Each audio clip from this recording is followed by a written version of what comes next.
अस्सलाम वालेकुम। कैसे हैं आप? खैरियत से हैं? ठीक ठाक हैं? मैं उम्मीद करता हूँ कि आप खैरियत से होंगे। जो आपने अपने गोल या टारगेट सेट किए हुए होंगे वो अचीव करने में मगन होंगे और उसके लिए स्ट्रगल कर रहे होंगे। आज की ये वीडियो भी ऐसे ही स्ट्रगलर्स के लिए है कि जो मेडिकल की फील्ड में अपने आप को मनवाने के लिए कोशिश कर रहे हैं, स्ट्रगल कर रहे हैं। मेरे ख्याल से आप समझ गए होंगे कि वो स्टूडेंट जो मेडिकल की जो टेस्ट है उसके लिए तैयारी कर रहे हैं, एमबीबीएस और बीडीएस के लिए, तो मेरे ख्याल से इस वक्त वो किसी रिबेलियन से कम नहीं है, किसी फाइटर से कम नहीं है। क्योंकि जो हमारा निज़ाम है बदकिस्मती से वो कुछ इस तरह से है कि जो लोग जिनके हाथ में डिसीजंस हैं वो रात को एक बात सोचते हैं और सुबह में वो इम्प्लीमेंट करने की बात कर देते हैं कि भाई ये हमें अब इम्प्लीमेंट करनी है ये चीज़। तो उसका नुकसान क्या है या ऐसा क्यों नहीं होना चाहिए? वो इसलिए कि अब मैं मेडिकल टेस्ट की बात कर रहा हूँ तो उसमें ये है कि पिछले साल एक और फॉर्मेट था, इस साल अचानक से एक डिसीजन आ गया अप्रैल या मई के अंदर कि जो टेस्ट का फॉर्मेट है वो ये होगा। अब पता नहीं नेक्स्ट ईयर कुछ और आ जाए और नेक्स्ट ईयर कुछ और आ जाए। बहरहाल मतलब हर साल, और वो भी टेस्ट से 2 या 4 माह पहले ये चीज़ डिस्क्लोज़ होती है कि भाई टेस्ट का पैटर्न ये है। तो उन लोगों को ये सोचना चाहिए कि जो टेस्ट में अपीयर होने जा रहे हैं वो 3 माह पहले या 4 माह पहले तैयारी स्टार्ट नहीं करते, बल्कि वो, मैं ये कहूँगा कि तकरीबन 5 साल पहले उसके लिए जो है ना एक प्लान बना लेते हैं, अपना माइंड एक सेट कर लेते हैं और उस हिसाब से तैयारी स्टार्ट कर देते हैं।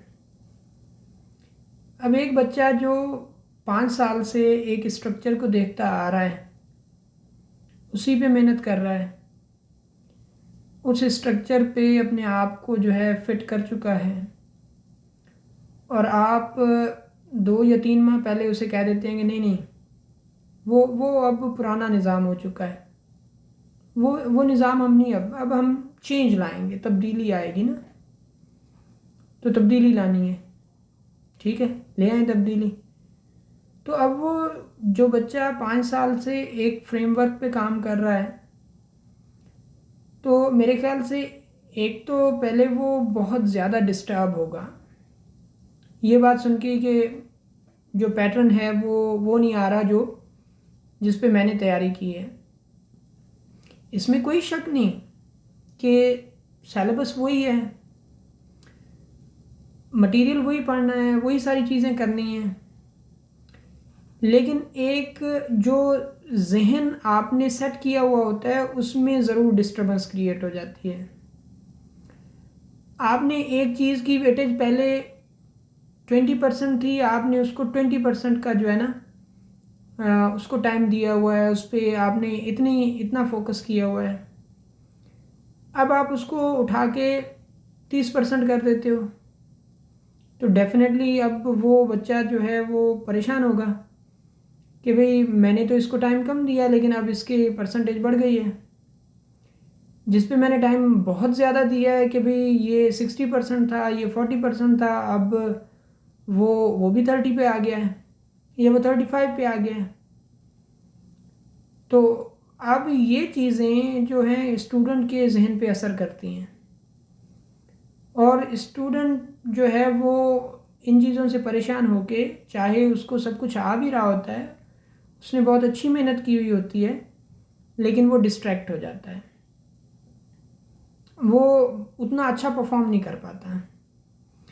तो करना तो हमारे ये जो साहिबान हैं जिनके हाथ में डिसीजंस हैं, उनको ये करना चाहिए कि अगर अब डिसाइड कर रहे हैं कि भाई हाँ ये पॉलिसी हमने इम्प्लीमेंट करनी है, फ्यूचर में हमें ये चीज़ लेके आनी है, तो वो आज डिसीजन करें तो कहें कि भाई ये 4 साल के बाद, 3 साल के बाद, 2 साल के बाद कम से कम बच्चे को इतना टाइम दिया जाए, या एट लीस्ट ये कर दें कि भाई ये पॉलिसी है अगले साल के लिए, कम से कम 12 माह पहले तो आप बच्चे को इन्फॉर्म करें कि भाई उसमें इंटेलिजेंस के क्वेश्चन भी होंगे।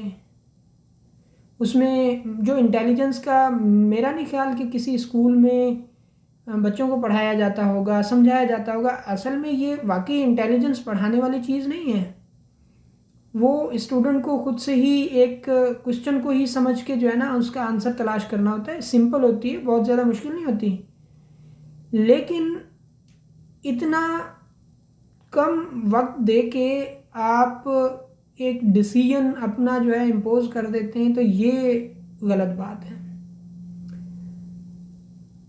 इस डिसीजन को आए काफ़ी टाइम हो चुका है। आप लोग कह रहे होंगे कि भाई आपको अभी याद आया है, मुझे याद पहले ही था, लेकिन अनफॉर्चुनेटली मैं टाइम नहीं निकाल पाया इस पर डिस्कस करने के लिए। और दूसरी बात ये कि मेरे वीडियो बना देने से या मेरे आप लोगों से डिस्कस कर लेने से वो चीज़ चेंज नहीं हो जानी, वो वैसी रहनी है, क्योंकि हमारा निज़ाम ऐसा है ना कि उसमें आवाम की कोई माशाल्लाह से हैसियत है नहीं, लेकिन फिर भी हमें उम्मीद रखनी चाहिए कि हम कुछ न कुछ कर सकते हैं। तो यही जो मेडिकल की टेस्ट है, इसमें सबसे पहली बात तो ये कि जो स्टूडेंट्स हैं उनको जो है ना बिला वजह उनको नफ्सियाती तौर पे टॉर्चर किया जा रहा है कि इस साल टेस्ट का पैटर्न ये होगा, इस साल ये होगा, इस साल ये होगा। मिसाल के तौर पे अब पिछले साल का जो इस वक्त इम्प्रूवर आ रहा है, उसने पिछली टेस्ट में जो है ना एक चांस लॉस कर दिया। अब वो उसी पैटर्न को जो है ना, इम्प्रूवर्स बहुत जो है ना काम करते हैं, बहुत स्ट्रगल करते हैं, क्योंकि उन्होंने एक बार चोट खा ली होती है तो वो कुछ ना कुछ अपने आप को जो है ना समझा लेते हैं कि मुझे किस तरह से तैयारी करनी है। अब वो पैटर्न लेके उन्होंने पूरा साल तैयारी की होगी, अब थोड़ा सिस्टम चेंज हो गया तो अब फिर से वो परेशान होंगे, बल्कि सारे स्टूडेंट परेशान होंगे।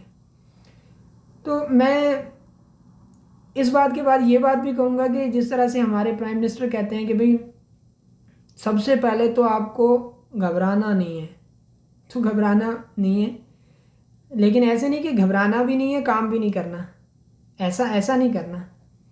घबराना नहीं है, अपने आप को उस फॉर्मेट पे लाने की कोशिश ज़रूर करनी है कि भाई चलें, आपने फ़िज़िक्स को टाइम कम दिया था, अब जो टाइम बच रहा है उसमें आप फ़िज़िक्स को ज़्यादा टाइम दे लें। और इसी तरह से आपने बायोलॉजी को बहुत ज़्यादा टाइम दिया था, अब आप उसको थोड़ा कम टाइम दे लें, रिफ़्रेश उसको भी करें, कम टाइम दे लें। केमिस्ट्री को इसी तरह से टाइम अगर बढ़ाना चाह रहे हैं तो बढ़ा दें, कम करना चाह रहे हैं कम कर दें। तो मतलब आपके पास अब ऑप्शन क्या है स्टूडेंट्स के पास कि आप अपने आप को चेंज करें, अपने आप को कोशिश करें कि रिलैक्स रखें, घबराएं नहीं, लेकिन आप स्ट्रगल ज़रूर करें। आप बहुत बड़े स्ट्रगलर हैं। जो मेडिकल के स्टूडेंट्स हैं, मेडिकल के तालिब इल्म हैं, वो चाह रहे हैं कि मैं मेडिकल प्रोफेशन में जाऊं। मेरा एक ज़ाती तजर्बा है कि वो बहुत स्ट्रगल करते हैं, बहुत मेहनत करते हैं, तकरीबन सभी करते हैं, लेकिन उनमें से कुछ ने ही आगे जाना होता है। तो जो पीछे रह जाते हैं उनकी भी मेहनत कम नहीं होती, लेकिन दूसरे उनसे बाजी ले जाते हैं। तो बहुत मेहनती होते हैं, लेकिन फिर भी अगर उनको प्रॉपरली पहले से एक टाइमली डिसीजन के थ्रू इन्फॉर्म किया जाए तो मेरे ख्याल से बहुत उनके लिए अच्छा होगा। क्योंकि हम अपने उन लोगों को जिन्होंने आगे चल के 5 या 10 साल के बाद सेहत का सारा निज़ाम संभालना है, उनको हम उस प्रोफेशन में आने से पहले इतना नफसियाती टॉर्चर कर रहे हैं कि वो इतने नफसियाती दबाव में होते हैं कि जब तक वो क्लासेस ज्वाइन नहीं करते उनको कंफर्म नहीं होता, वो ठीक से सो नहीं पाते कि भाई पता नहीं एडमिशन होगी, पता नहीं होगी। अब भी मुझे स्टूडेंट्स के मैसेजेस आते हैं कि सर टेस्ट कैसे होगी कैसे होगी, तो फॉर्मेट सबको आपको पता है। लेकिन फिर भी जो मेरी आप लोगों के लिए एक एडवाइस है वो यही है कि आप रिलैक्स रहें, अब भी मेहनत जारी रखें, टेस्ट के दौरान भी रिलैक्स रहें और जितना अच्छा हो सके, जितना पॉसिबल हो सके, जितना आपने जितनी मेहनत की है आप उतना परफॉर्म करने की कोशिश करें। तो होपफुली आप लोग जो है सक्सेसफुल होंगे। फिर वही बात कि सारे तो हो नहीं सकते, तो जितनी एक मखसूस सीट्स हैं वो होंगी, और जिसने ज़्यादा मेहनत की होगी उसको जो है मेरी दुआ है कि वो आगे जाए। जिसने कम मेहनत की है वो, चाहे वो किसी जो लोअर क्लास की, या आप ऐसे कह लें कि जो लेस प्रायोरिटी वाली यूनिवर्सिटी है वो मिल जाए, जिन्होंने और भी मेहनत कम की है तो वो चाहे ना हो। लेकिन फिर भी मैं किसी को डिसर्ट नहीं करना चाह रहा, लेकिन मैं कहूँगा कि वो आगे जाएं जिन्होंने मेहनत की हो। जिसने ज़्यादा मेहनत की हो वो उतना ज़्यादा आगे जाए।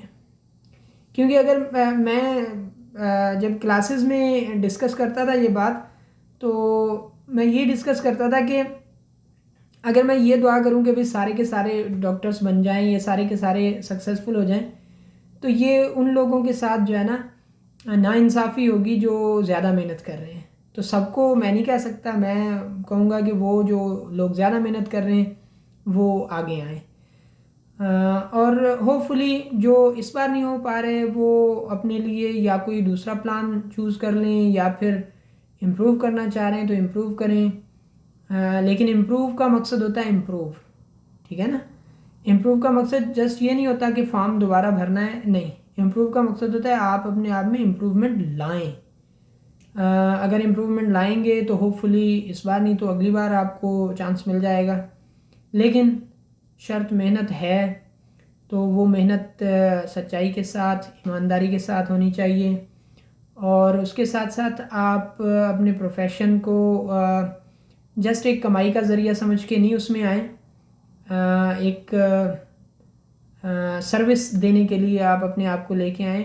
आपको वो पैसे फिर भी मिलेंगे, लेकिन आप ये ज़रूर एक जहन बना के आएँ कि मुझे कम्युनिटी को सर्व करना है, मुझे इंसानियत को सर्व करना है, मुझे नेशन को सर्व करना है।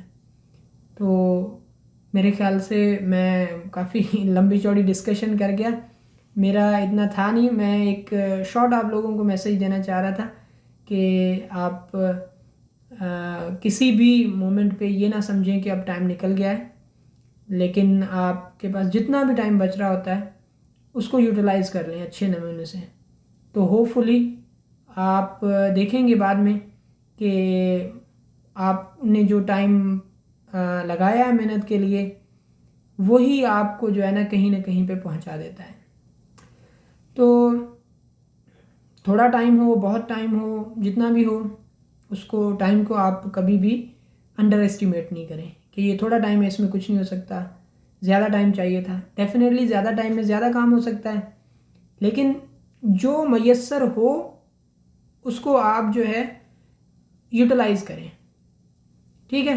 तो इसी के साथ आज की मैं डिस्कशन ख़त्म करता हूँ। तो होपफुली आप लोगों को जो मेडिकल के स्टूडेंट्स हैं उनको कुछ ना कुछ थोड़ी हौसला अफजाई हुई होगी। अगर नहीं भी हुई तो मेरा मकसद यही था कि आप लोगों की हौसला अफजाई हो। अगर नहीं हुई तो होपफुली मैं कोशिश करूँगा कि दोबारा किसी प्लेटफॉर्म के थ्रू किसी तरह से आप लोगों को इनकरेज करने की कोशिश करूँ। और अगर आपकी हौसला अफजाई होती है या आपको मेरी वीडियोस के थ्रू कुछ अच्छा मिलता है तो आप अप्रिशिएट ज़रूर करें। और अप्रिशिएट करने का तरीका यही है कि आप लाइक करें, कमेंट करें, और उसके साथ साथ दूसरों को रेकमेंड करें कि चैनल को सब्सक्राइब करें और दूसरों के साथ शेयर करें, ताकि ये मैसेज दूसरों तक भी पहुँचे। So wish you all the best.